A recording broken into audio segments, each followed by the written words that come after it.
E todo início de ano, nós gostamos de refletir acerca daquilo que a palavra de Deus nos ensina a como viver.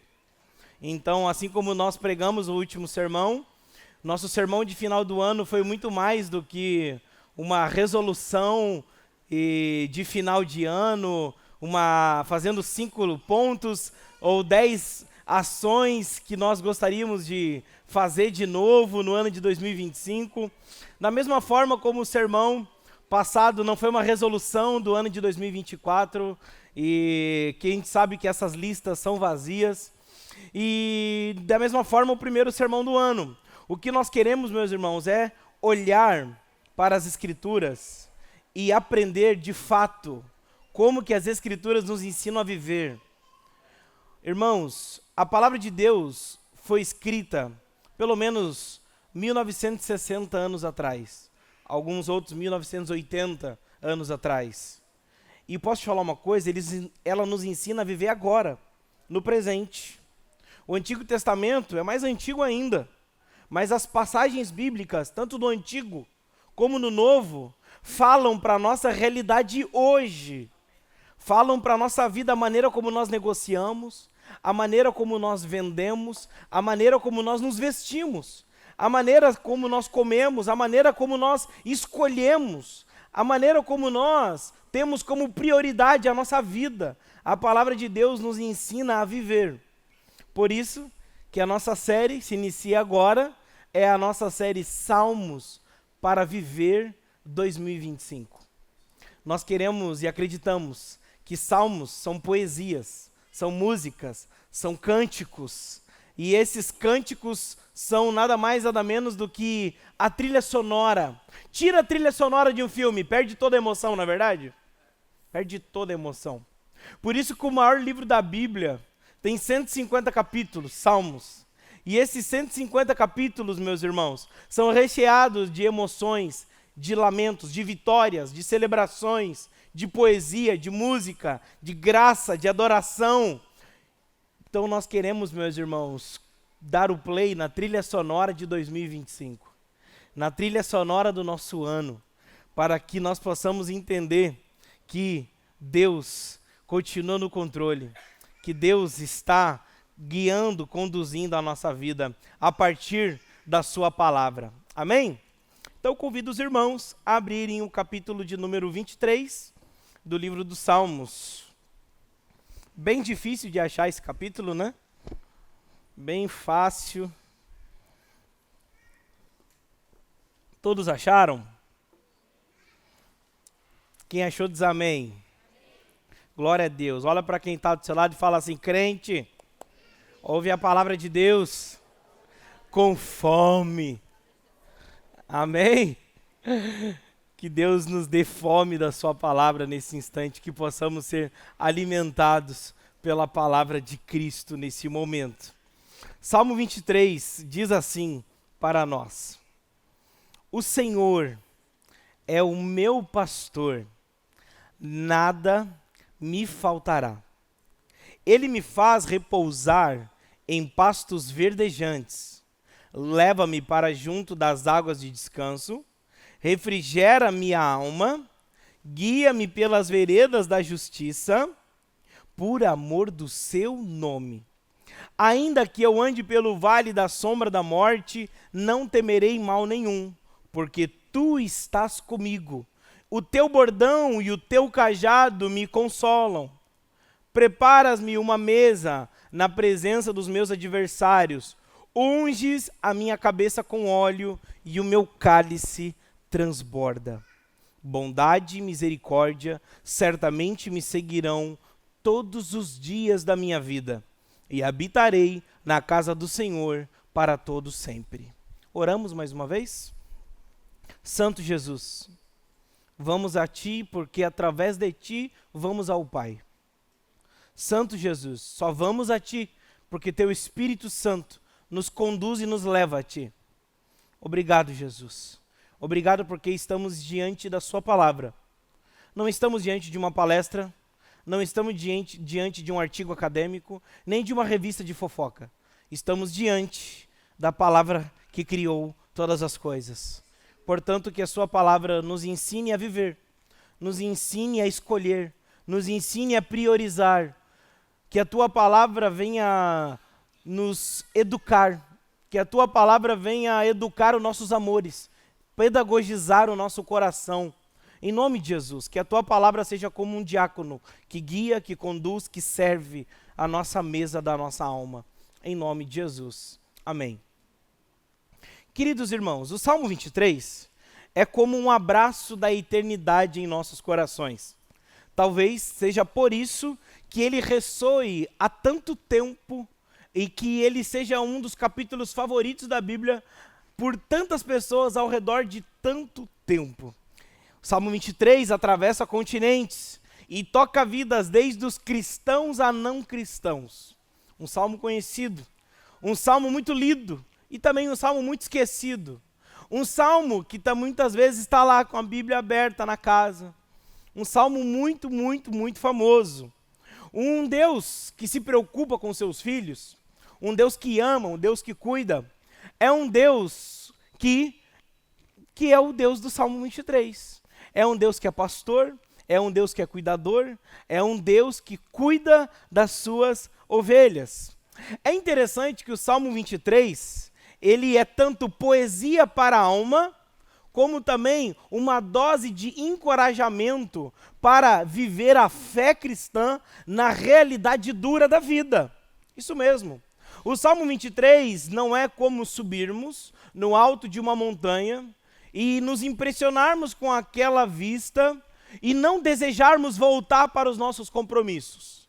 Quantos aqui já passaram o tédio do domingo do final da tarde? Porque a gente sabe que segunda-feira vai voltar tudo novamente.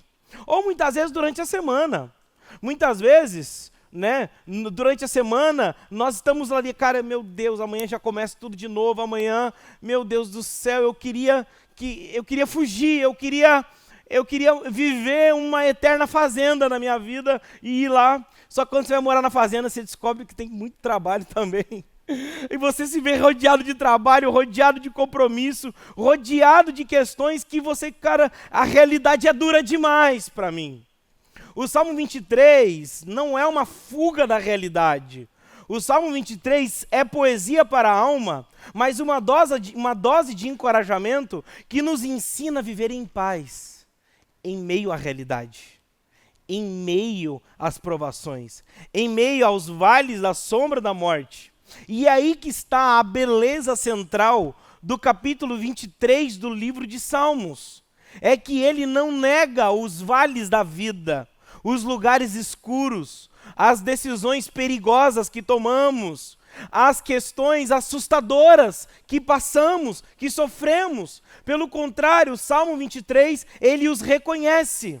Mas ao mesmo tempo que o Salmo 23 reconhece a realidade dura de muitas das vezes dificuldades que passamos, o Salmo 23, ele nos lembra que sim, eu sei o que é caminhar pelo vale da sombra da morte, mas eu também sei quem caminha comigo. Sim, eu sei o que é passar pelas dificuldades, mas eu sei que eu não estou sozinho, que existe um pastor que está incansavelmente me cuidando. O que o Salmo 23 significa? E como ele pode nos ensinar a viver em 2025? É isso que nós iremos falar. É isso que é a tônica de tudo que será pregado aqui. Para isso, nós quebramos esse texto, organizamos ele em duas partes. Quantas partes? Duas. Do verso 1 ao 4, o pastor da nossa alma. Do verso 5 e 6, o anfitrião de uma festa. Irmãos, aqui é incrível como nós temos duas imagens de Deus. Pensa comigo, esse é um capítulo que nós temos duas imagens de Deus. Um Deus que é pastor e de um versículo para o outro, Davi vai apresentar ele como um anfitrião, o anfitrião de um jantar, o anfitrião de uma noite de celebração, de uma noite de comunhão, de uma noite de honraria. Amém? Estamos juntos? Então vamos à nossa primeira parte, do verso 1 ao 4, palavra de Deus. O Senhor é meu pastor, nada me faltará. Ele me faz repousar em pastos verdejantes, leva-me para junto das águas de descanso, refrigera minha alma, guia-me pela vereda da justiça por amor do seu nome, e ainda que eu ande pelo vale da sombra da morte, não temerei mal nenhum, porque quem está comigo? Deus. Agora o que está ali? O que tem duas palavras ali? O teu bordão e o teu? Me consolam. Aleluia. Olha a figura desse pastor. Essa é uma afirmação, irmãos, fascinante. O Senhor é o meu pastor. E daí todas as atribuições do que um pastor faz. 4 versículos do que um pastor faz. Primeira afirmação de que Deus é um pastor. E depois tudo que esse pastor faz. Mas acontece que aqui, e o que é fascinante, é esse jogo de palavras que o salmista escolhe usar. Ele fala assim, Deus, Yahué, é o meu pastor. É como, sabe, como se você tenta misturar na mente humana água e óleo, parece que não se mistura?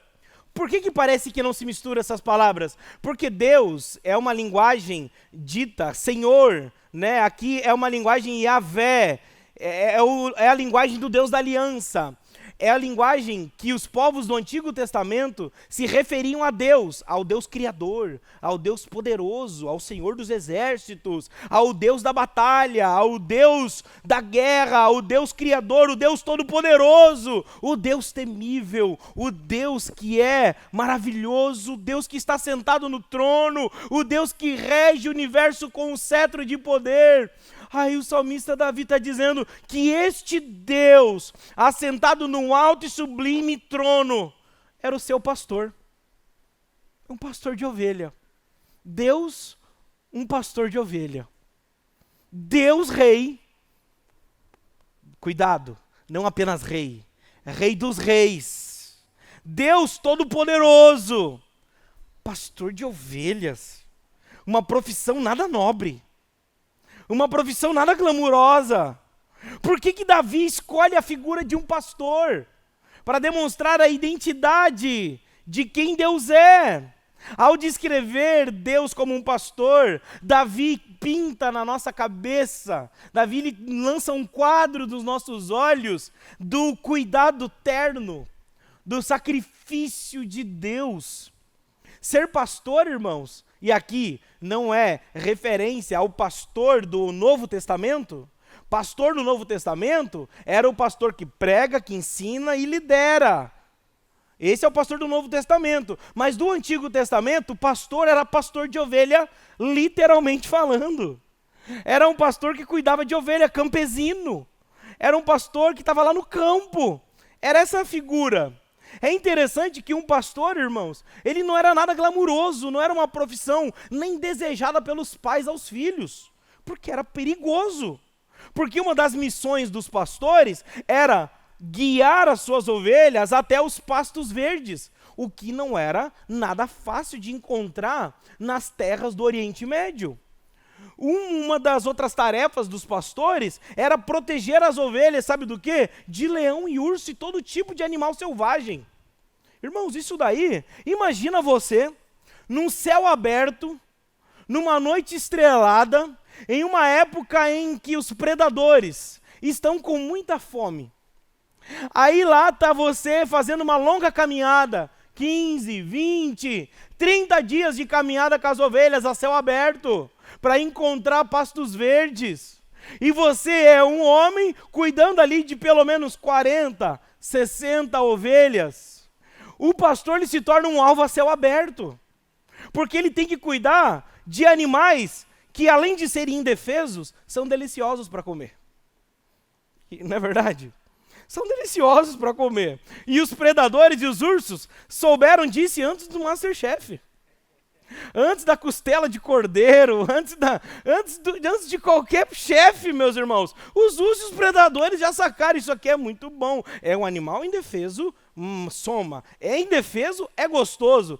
Meu Deus, obrigado, pai. E vão lá, correndinho, e vão comer. E o trabalho do pastor é cuidar disso.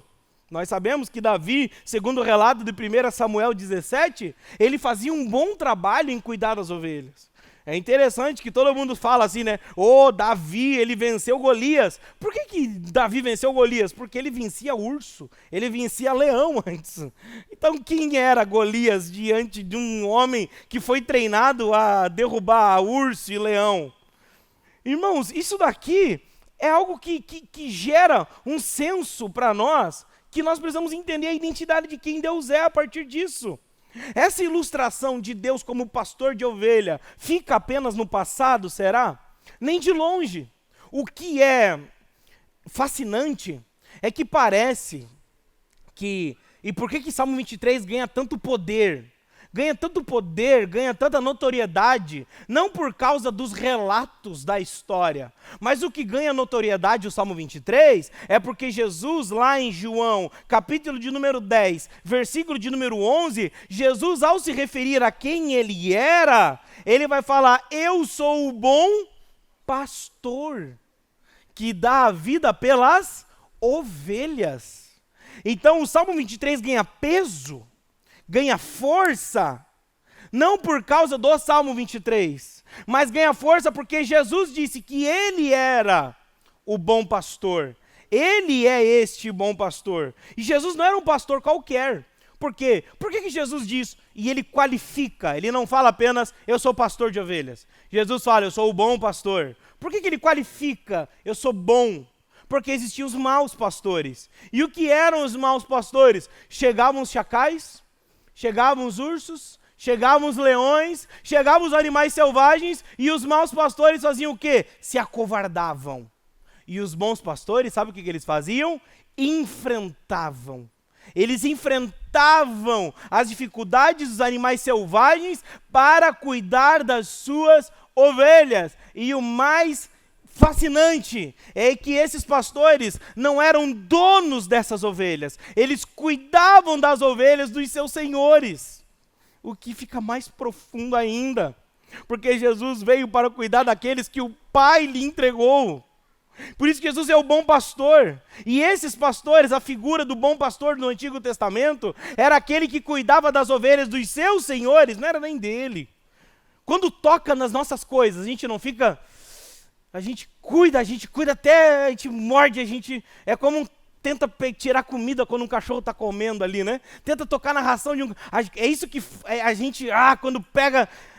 Irmãos, é essa sensação de proteção, só que não era pensando nele mesmo. Era uma sensação de proteção pensando naquilo que não era nem deles. Essa é a realidade dos pastores campesinos, dos bons pastores. Eles cuidavam daquilo que nem era deles, como se fosse deles. E eles cuidavam com a própria vida, ao ponto de se expor até a morte. Ao ponto que era muito comum nos vales, que o salmista vai dizer vales da sombra da morte, é porque de fato tinha muito pastor morto lá. Pastores, quando tinham que descer vales para atravessar lugares, para chegar até campos verdes, eles tinham que atravessar vales. Eles não tinham pontes construídas, bonitas, né? Não, eles tinham que atravessar os vales, e nesses vales era onde os predadores e também os saqueadores escolhiam para matar, ferir o pastor, dispersar as ovelhas e pegar as ovelhas. Então acontece algumas coisas. Primeira coisa que nós aprendemos é que Deus é pastor. Lá no céu tem um pastor. E o Eric começou muito bem esse culto. O Eric começou dizendo assim: chegará um dia em que não vai ter o pastor Luiz, nem o pastor Eric, o pastor Guto, ou qualquer outro pastor aí que você possa gostar. Chegará o dia em que todos nós, como ovelhas de Jesus, estaremos diante de um Deus que é pastor, e que Ele vai pastorear a nossa alma eternamente. E Ele vai reunir suas ovelhas, e Ele ali as guardará no seu aprisco celestial, e ali estaremos seguros eternamente. Mas tem algumas coisas que o salmista vai qualificar para nós. Além de qualificar a identidade de Deus como pastor, ele vai identificar o que esse pastor faz. E ainda no verso de número 1, de olho no texto comigo, parte B do versículo de número 1, diz que Deus é o nosso pastor e que... Será que ele está falando sério? Será que você está falando sério? Nada nos faltará. Quem aqui está faltando alguma coisa na vida? Levanta a mão, crente. Não precisa ter vergonha, não. Eu levantei porque faltam algumas coisas para mim também. Né? Eu não estou pregando para anjo, né? E nenhum anjo está pregando também. É um outro pecador. Irmãos, falta coisa na nossa vida, não falta? Mas o que significa isso, então? O que significa nada nos faltará? A Bíblia está mentindo? Eu acho que não. Ou a gente entendeu errado? Eu acho que sim. Vamos entender o que realmente significa. Se Deus é o meu pastor, nada me faltará. O que não vai me faltar? O que não ficaremos em falta? Vamos ser honestos, irmãos. Vivemos em um mundo tenebroso. Vivemos em um mundo em que uma sequência interminável de faltas aparece em nossas vidas. Acontece, queridos irmãos, que a falta nas nossas vidas é a ausência, e aqui eu gostaria de construir essa ideia da ausência como a ausência como a matéria-prima do sofrimento. Estão entendendo? E a gente vai chegar, a partir disso a gente vai entender o que não vai nos faltar, amém? Pega a linha de raciocínio e não perde por um instante. Por exemplo, quando nós estamos com dificuldade financeira, um exemplo, o que nos falta é dinheiro. Então a falta de dinheiro, ou muitas vezes a falta de sabedoria na gestão do recurso, nos leva ao quê? A uma dificuldade financeira. A falta de algo é a matéria-prima para um sofrimento, ok? Quando casais estão em crise, o que falta ali no meio? A falta do quê? Do amor, do cuidado, do autossacrifício. É sempre a falta de alguma coisa, em que um está exigindo do outro e o outro está exigindo do outro. Então há uma...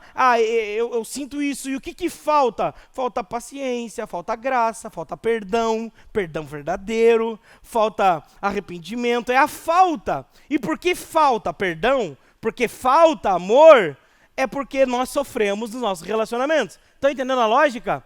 A falta de algo é a matéria-prima para o sofrimento. A falta de perdão é a matéria-prima para os relacionamentos quebrados. A falta de sabedoria é muitas vezes o porquê que nós entramos em muitas frias na nossa vida. Sempre a falta de algo é a matéria-prima para o sofrimento. Acontece, meus irmãos, que aqui nós temos uma promessa. Na falta, nada te faltará. E aqui para mim que é algo fascinante. Porque como assim? Quer dizer que não vai me faltar dificuldade? Quer dizer que não vai me faltar sofrimento? Não é isso. O que o salmista está dizendo é que se o Senhor é o seu pastor, Ele nunca vai ficar em falta com você. Porque sabe o que nunca vai nos faltar? Posso te contar uma coisa? E essa é a promessa do Salmo 23. O que nunca vai nos faltar, sabe o que é? A presença do nosso pastor em nossas vidas. Aqui a promessa não é, nunca vai te faltar recurso, nunca vai te faltar inteligência, nunca vai te faltar porta aberta, nunca vai te faltar saúde. Não é essa a promessa. A promessa é, se Deus é o teu pastor, ainda que você tenha doença, ainda que você enfrente dificuldade, ainda que você passe por sofrimento, eu estarei indo até você. A minha presença nunca vai ficar em falta com você. Eu estarei com você todos os dias da sua vida, até a consumação dos séculos. Se o mundo nos arranca algumas coisas, se a maldade dos homens nos arranca algumas coisas, se esse mundo tenebroso nos faz ficar em falta de alguma coisa, nós temos uma promessa de que Deus nunca nos deixará sozinhos, que Ele sempre estará ali conosco. Ainda que o mundo tente tirar algumas coisas de nós, Deus nunca tirará o seu espírito do nosso peito. Deus nunca, meus irmãos, deixará-nos em falta da sua presença. E essa notícia ela é tão poderosa que tinha que fazer com que o nosso coração exultasse de alegria. Porque Deus falou que Ele não vai nos abandonar. A figura aqui é que se o pastor não vai sair dali. Não vai faltar, eu não vou sair daqui. Eu não irei embora, eu ficarei aqui. E agora começa uma sequência de uma cachoeira de amor, de uma cachoeira de graça, de uma cachoeira, um transbordar do cuidado de Deus. Versículo, meus irmãos, versículo de número 2 e 3. Nada me faltará. Ou como diz os puritanos, né? Se Deus é meu pastor, eu não preciso de mais nada, porque Ele é tudo que eu preciso ter. Então, essa já é aquela lógica assim, uau, ele sempre vai estar aqui. Agora mais uma cachoeira de amor. Deus, o salmista começa a dizer várias coisas que Deus como pastor começa a fazer em nossas vidas. Primeiro, ele vai deixar a presença dele com a gente. Ele não vai nos abandonar. E agora segundo, verso 2 e 3.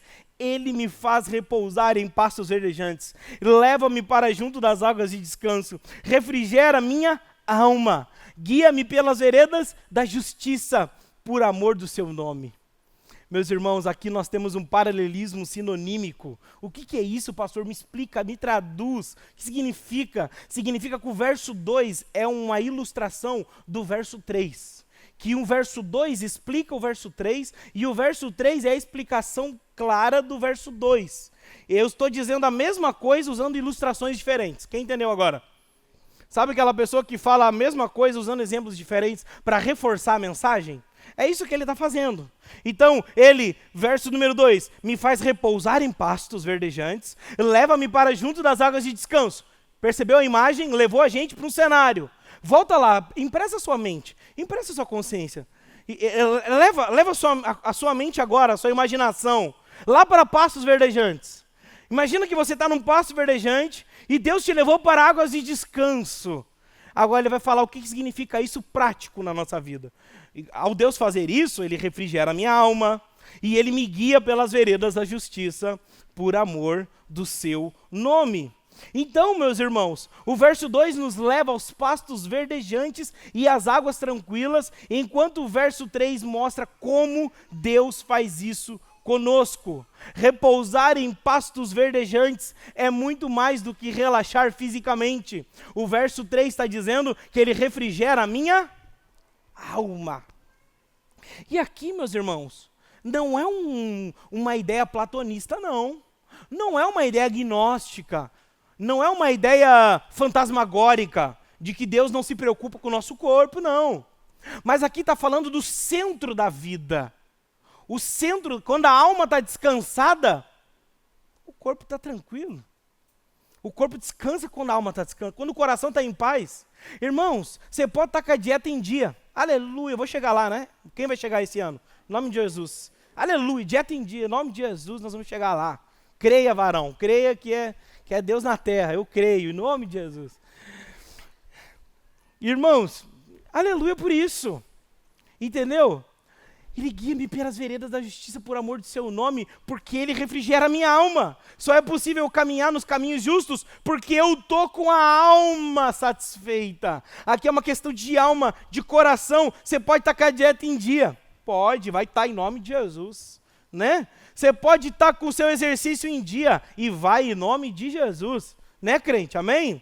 Vamos cuidar da saúde, glória a Deus? Vamos sim. Mas a gente pode estar com tudo isso em dia, crente. A alimentação em dia, tudo em dia. E a nossa alma podre.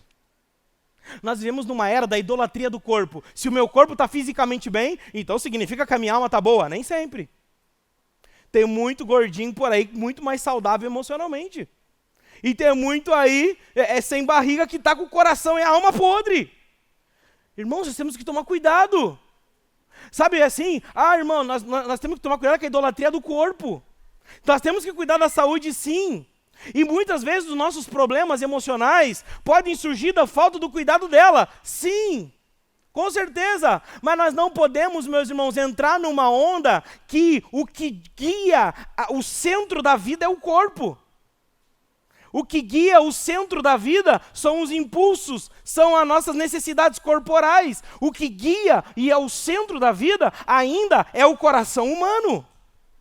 E a proposta do evangelho não é me salvar para deixar musculoso, é me salvar para me tornar mais santo. Não é para me salvar para deixar mais incrível, mais performado. A proposta da salvação é me salvar para me tornar mais humilde, mas quebrantado. A proposta do evangelho não é eu olhar eu ia falar Chuck Norris porque eu sou dos anos 90, né? Qual que é os ídolos dessa nova geração aí, né? Dos corpos, sei lá, né? O Ramon Dino, né? Do mundo da maromba, né? Sei lá, gente, não é isso. Não é isso. Entendeu?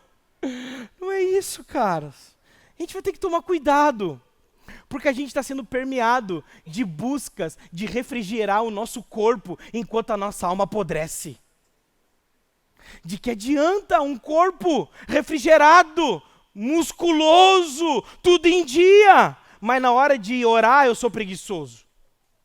Na hora de correr, pastor, eu faço 40, 60 quilômetros, eu corro. Na hora de negar o hambúrguer, eu nego o hambúrguer, mas na hora de negar o perdão, mas na hora de liberar o perdão, eu nego o perdão. O que adianta eu fazer escolhas saudáveis, meus irmãos? Entre um prato de salada e um prato de gordura, mas na hora de... Você está entendendo a lógica? Você está entendendo a lógica? Eu consigo dizer não para um hambúrguer, mas eu não consigo dizer não para o meu ego e liberar perdão. Nós somos, irmãos, obesos de alma. Nós somos obesos e é isso que nós queremos tratar aqui. Por isso que aqui na frente é a academia do Espírito. A academia do nosso coração. Entendeu, meus irmãos? Aqui não é uma apologia do Salmo 23, falando que a gente tem que, de alguma forma, não cuidar do corpo, não é essa a notícia, não é isso. Deixe bem claro isso. Mas entenda uma coisa, o que mais importa na vida, onde está o nosso coração, ali é onde estará o nosso tesouro. Aonde está o nosso coração, e coração é alma. Aonde que está o seu coração? Essa busca desenfreada por ficar saudável é uma fuga? Pode ser uma fuga. Será que não é um outro ídolo que você colocou na sua vida? Será que não é um outro ídolo? A vida saudável, será que não se tornou um ídolo na nossa vida? Será que muitas vezes não se tornou um ídolo? Em que eu olho a pessoa não está dentro do esquadro do século 21, do corpo físico, então eu não vou dar oportunidade para ela, então eu não vou acreditar nela, eu não vou dar... Não, gente, onde é que nós vamos parar? Esse rolo compressor que a sociedade nos impõe tem que ser quebrado no poder do evangelho. Nós não podemos andar na lógica do mundo. Nós não podemos, meus irmãos, acreditar que a fisicalidade deve determinar os nossos valores. Mas o que deve determinar os nossos valores ainda é o evangelho. Nós temos que cuidar com essa busca desenfreada, irmãos, de colocar a vida em ordem. Muitas vezes na busca desenfreada de colocar a vida em ordem, nós queremos ordenar a vida do nosso jeito, sem perguntar a Deus qual é o jeito de Deus ordenar a minha vida. Deus, eu quero que você ordene a vida, mas do seu jeito, não do meu jeito. Qual que é o seu jeito, Deus, de ordenar a minha vida? Qual é o seu jeito, Deus, de eu viver o 2025? Qual que é o seu jeito, Deus? Amém? E tem umas coisas aqui que uma ovelha faz, que é comer. E sabe como uma ovelha, depois que ela come, o que ela faz? Ela descansa.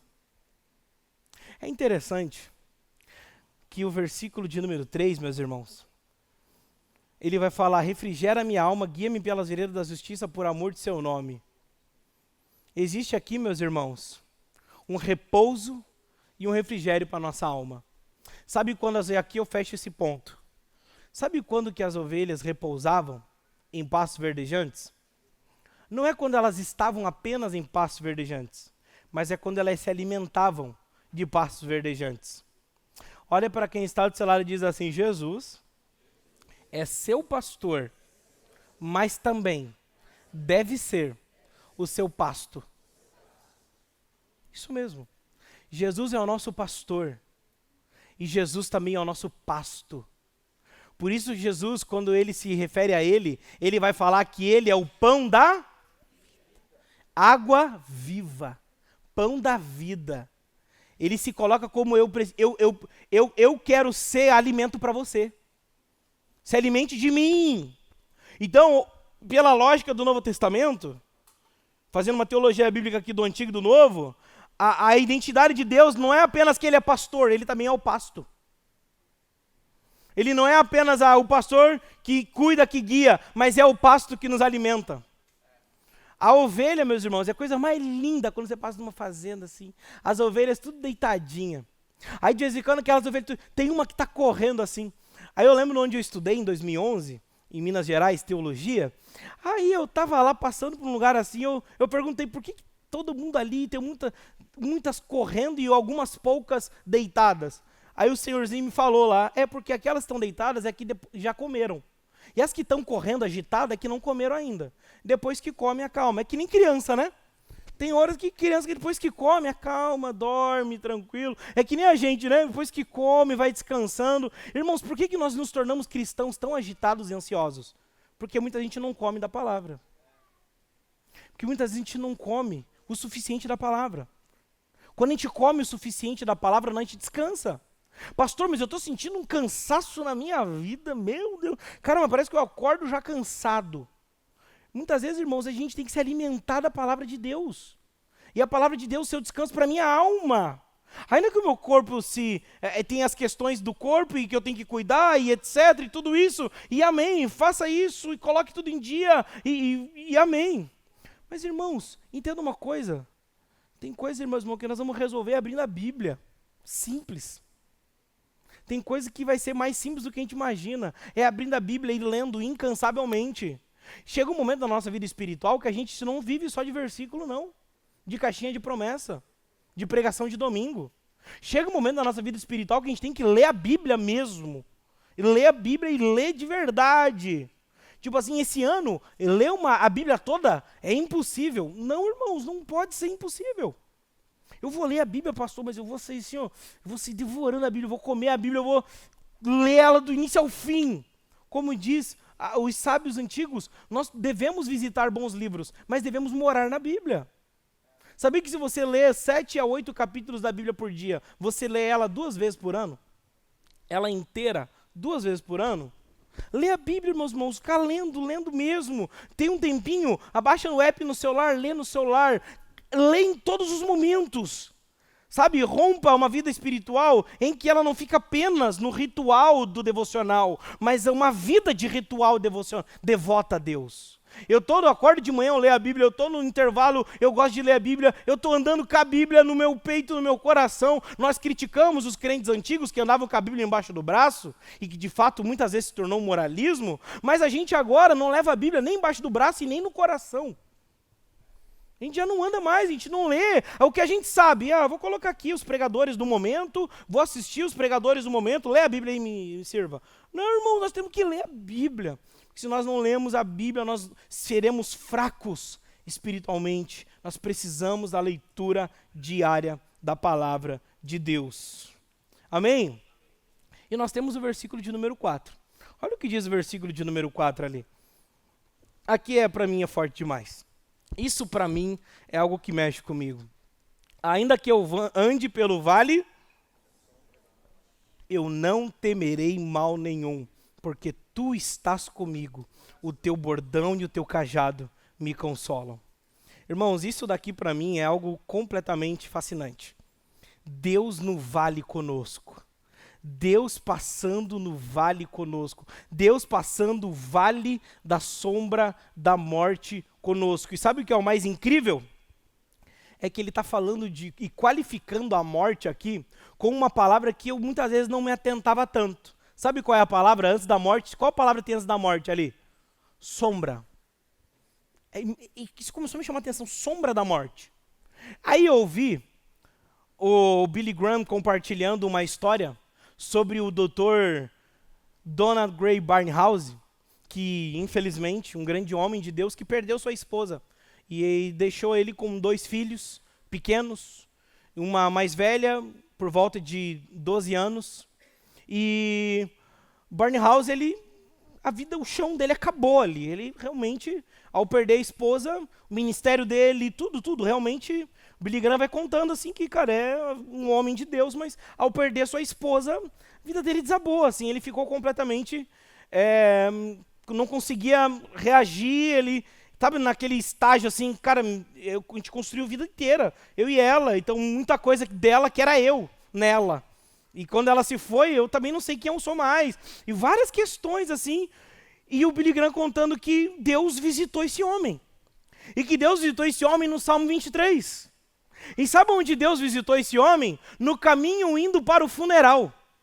Ali visitou esse homem. E indo para o funeral, sabe o que aconteceu? Ele estava dentro do carro com os 3 filhos e passou um caminhão pelo lado do carro que eles estavam indo para o funeral. Passou um caminhão, era um dia de sol. Era um dia de sol e aquele caminhão fez uma sombra. E por aqueles leves 2 segundos de tempo que o caminhão passou, fez uma grande sombra. E ao fazer uma grande sombra, passou por eles e naquele instante ele lembrou de Salmo 23, do vale da sombra da morte, e fez uma pergunta que mudou a vida dessa família para o resto da vida deles. Ele perguntou para a filha mais velha e falou bem assim: minha filha, o que você preferia? Que passasse por cima de você o caminhão ou a sombra de um caminhão?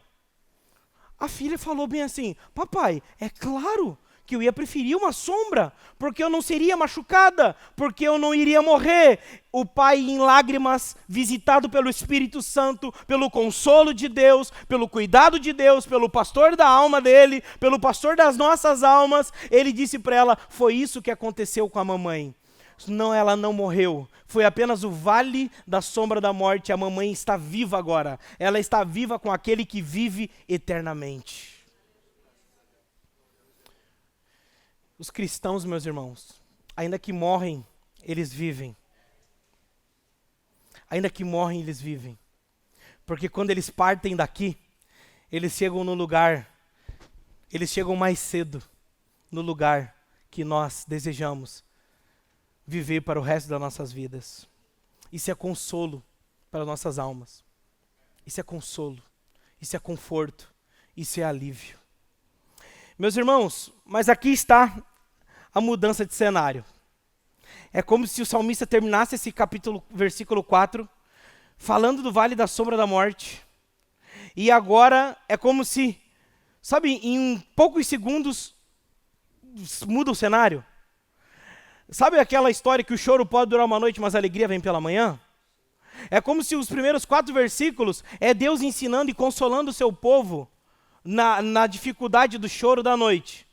Mas quando o sol nasce, ele já vem iluminando tudo, não é? Quando o dia amanhece, é incrível, não é? Quando amanhece o dia, é maravilhoso. Porque aquela escuridão do nada troca e aquela paisagem que parecia filme de terror, de um segundo para o outro, quando o sol aparece, tudo muda. Agora o versículo 5 é como o dia amanheceu. Agora a gente sai do cenário lá do pasto, lá do pastor, lá das madrugadas frias, lá dos vales da sombra da morte, e agora a gente é transportado para uma sala de jantar. A gente é transportado para a casa de Deus. A gente é transportado para uma mesa. A gente é transportado para uma noite de celebração. Os pratos estão feitos, tá tudo organizado e é um jantar especial. Então a gente sai do cuidado do pastor e é levado agora para dentro de uma casa, para dentro de uma noite de festa, de comunhão, de alegria. Olha o que diz o versículo de número 5 e o versículo de número 6. Preparas-me uma mesa na presença dos meus adversários. Unges a minha cabeça com óleo e o meu cálice transborda. Aleluia! Queridos irmãos, isso daqui, ele é uma imagem de Deus como nosso anfitrião. Salmos, ele não apenas muda de metáfora agora no versículo de número 5. Então agora não é apenas uma mudança de metáfora, é Deus ampliando o alcance da nossa imaginação a respeito da identidade de quem Ele é. Sim, meus irmãos, Deus, ele não é apenas o pastor que cuida das ovelhas, ele também é um anfitrião que serve os seus convidados especiais uma noite especial de honraria e celebração, de vitória, de alegria. Isso daqui, meus irmãos, eu sei que é meio difícil para nós, porque nós estamos acostumados, muitas das vezes, a achar que essas mensagens de vitória, de celebração, é coisa de teologia da prosperidade, né? Muitas vezes a gente acha que é isso. Começou a falar de vitória, unge minha cabeça na frente dos meus adversários, é coisa da teologia da prosperidade. Não é não, meus irmãos, eles distorceram a mensagem da vitória. Agora nós queremos aprender e devemos aprender o que realmente é ser vitorioso em Cristo, amém? Não deixe com que as dificuldades da vida te roubem a alegria das vitórias de Cristo na nossa vida. E é isso que fala, ele prepara uma mesa, ele unge a cabeça e faz o cálice transbordar. Olha o que esse anfitrião faz. Imagina você chegar no jantar na casa de alguém, e esse anfitrião prepara uma mesa maravilhosa, na hora que você senta na mesa, ele unge a tua cabeça, falando assim, ô, coisa de doido isso aqui, eu vim para comer, você está com óleo na minha cabeça. Unge a minha cabeça, e na hora de servir o vinho, sabe o que esse anfitrião faz? O anfitrião abre lá um Angélica Zapata, um Davi Catena, ele abre lá coisas superiores a essa terra, né? E ele, na hora de servir o vinho, meus irmãos, você olha assim, ô, calma não, pela etiqueta é 1/3 do copo. Não, é muito, ele não para, vai sujar a mesa, a toalha, cara. E o anfitrião dá um sorriso para você e fala assim, ele começa a transbordar tudo. Ele transborda o vinho. Imagina você chegar numa janta assim, em que o anfitrião prepara uma mesa, bota um óleo na tua testa, e na hora de servir o vinho, a taça transborda. É isso que é sentar na mesa do Rei dos Reis. A fartura, a abundância, a graça, a cuidado, a vitória, a celebração. Sim, você passou pelo vale da sombra da morte, mas agora sente aqui nessa mesa, e nessa mesa eu preparo uma mesa de cuidado em que você é filho, você é amado, você é cuidado por mim, e nessa mesa eu unjo a sua cabeça com óleo, porque você é confirmado como filho, você é confirmado, ungimento, meus irmãos, consagração é confirmação, eu te confirmo como filho, nada vai dizer para você o que você é, a não ser a minha voz, você é meu, você é propriedade minha, e além de tudo eu faço o cálice transbordar no seu copo, eu faço em abundância, vinho é alegria, você quer um pouquinho de alegria? Não, eu não vou te dar 1/3 de alegria, eu vou te dar alegria completa, eu vou te dar alegria transbordante, eu vou te dar o riso fácil nos dias difíceis, eu vou te dar gargalhadas nos dias difíceis, eu vou te dar o óleo na cabeça. Sabe o que é o óleo na cabeça? Quando a sociedade diz assim, você é aquilo outro, você é isso, você é o seu passado, você é o seu pecado, você é aquilo que você fez anos atrás, você é isso, não, eu tenho óleo na minha cabeça, eu sou aquilo que a Bíblia diz que eu sou aquilo que a Bíblia diz que eu sou filho amado. Nós não somos só pecadores perdoados, somos filhos amados.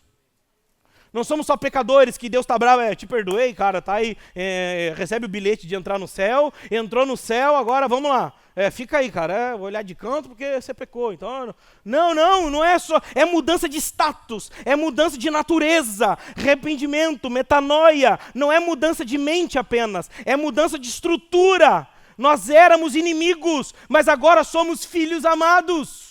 Deus me ama, Deus te ama, isso não é teologia da prosperidade, isso é a prosperidade do amor do evangelho da graça. Deus nos ama, irmãos, e quando Deus nos ama, nós não somos levados por nenhum outro amor desse mundo. Todos os outros amores desse mundo não nos definem, nenhum outro amor desse mundo nos define, não é isso que baliza o meu valor, o que baliza o meu valor não é se eu sou valorizado ou não. O que baliza o meu valor não é se me ama ou não. O que baliza meu amor é o amor de Cristo por mim. E 1 João diz que Deus me amou primeiro. Antes de eu amá-lo, Deus me amou primeiro. Irmãos, e não para por aí. Bondade e misericórdia nos perseguem. E habitarei na casa do Senhor para todos os dias da minha vida. Eu te tiro lá de dentro do pasto, eu te tiro lá do campo, lá, te levo para a mesa, é a vida de Davi. O Salmo 23 é a vida de Davi. Davi foi tirado da onde? Dos pastos cuidando da ovelha, para se tornar o quê? Um rei sentado à mesa. Salmo 23 é a vida de Davi. E ele termina o Salmo 23, versículo 6, e habitarei na casa do Senhor para todo sempre. Afirmando que nós somos cuidados por Deus. Irmãos, aqui eu fecho dizendo uma coisa que deve realmente fazer com que as nossas vidas a partir de em diante, possa ter um 2025 debaixo da palavra de Deus. Primeiro, primeira parte do Salmo 23. Todas as vezes que você passar pelo vale da sombra da morte, entenda uma coisa. Jesus morreu e Jesus, por cima de Jesus, não passou o vale da sombra da morte. Jesus passou pelo vale da morte. E Jesus matou a morte com a sua morte. E com a morte de Cristo, ele nos deu a vida. E por causa que Cristo ressuscitou, nós também podemos ressuscitar com ele. Todas as vezes que você passar pelos vales da sombra da morte, e se esse 2025 você passar por alguma dificuldade nesse sentido, lembre que pode te faltar qualquer coisa. Nunca vai te faltar a presença de Deus. E a presença de Deus é tudo que você precisa para se sair bem. É tudo que você precisa. Segundo ponto. Quando você chegar na vida do verso 5 e 6, que é o tempo de Deus te colocar na mesa, te honrar, é Deus te colocar na frente dos seus adversários. Sabe o que é experimentar isso? Deus te colocar na mesa dos adversários e te honrar? Deus faz isso, irmãos. É bíblico isso. Deus faz isso, esse é Salmo 23. Ele nos coloca numa mesa, na presença dos nossos adversários, e honra as nossas vidas. Sim, meus irmãos, vai ter pessoas do nosso meio que irão viver em 2025 um tempo de honra na sua vida. Que vão passar por situações em que vão estar na frente dos seus adversários. E serão honrados por Deus, serão destacados de alguma forma. E sabe o que tem que te lembrar? Sabe o que tem que te lembrar? Que o anfitrião, ao ungir tua cabeça e fazer transbordar o cálice, qual que é a nossa reação quando isso acontece?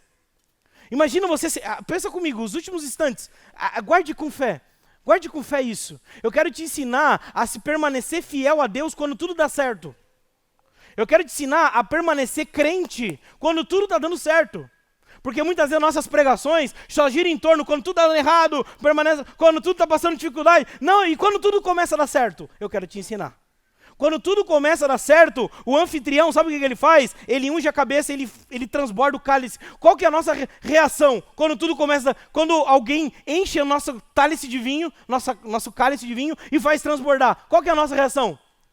A gente fica assustado. O que é isso? Meu Deus, quebra a etiqueta. Isso aqui não estou acostumado com isso. Essa mesa é muito valorosa e o anfitrião, não, isso aqui não tem tanto valor. E você começa a viver um tempo, meus irmãos, que você vai ter que aprender que você, ainda que esteja na mesa do rei, você não é rei. Você ainda apenas filho dele. Quem é o dono da mesa é o anfitrião e não nós. Quem é o dono, quem serviu aquele banquete, não foi fruto do seu trabalho. Quem serviu aquele banquete não foi por causa do seu esforço. Quem serviu aquele banquete foi por causa do esforço de Cristo. Você pode estar vivendo um tempo na sua vida que você vai viver, em que a mesa vai estar cheia, o banquete vai estar cheio, as coisas vão estar transbordando. E posso te falar uma coisa, quando tudo começar a dar certo na sua vida, a mesa começar a ficar farta, as coisas começarem a transbordar na sua vida, você pode achar assim, isso é por minha causa. Eu sou bom. Lembre-se, você é só convidado nessa mesa. Quem é o dono dos elementos da mesa é o próprio Deus. Amém? Mantenha seus olhos no anfitrião e não nas riquezas da mesa. Dessa forma, você vai aprender a viver vales da sombra da morte e mesas de honra e de transbordamento. Quando passar pelo vale, olhe para o pastor. Quando sentar na mesa do rei, não valorize as coisas da mesa. Olhe para o óleo e se mantenha adorando o anfitrião. Amém?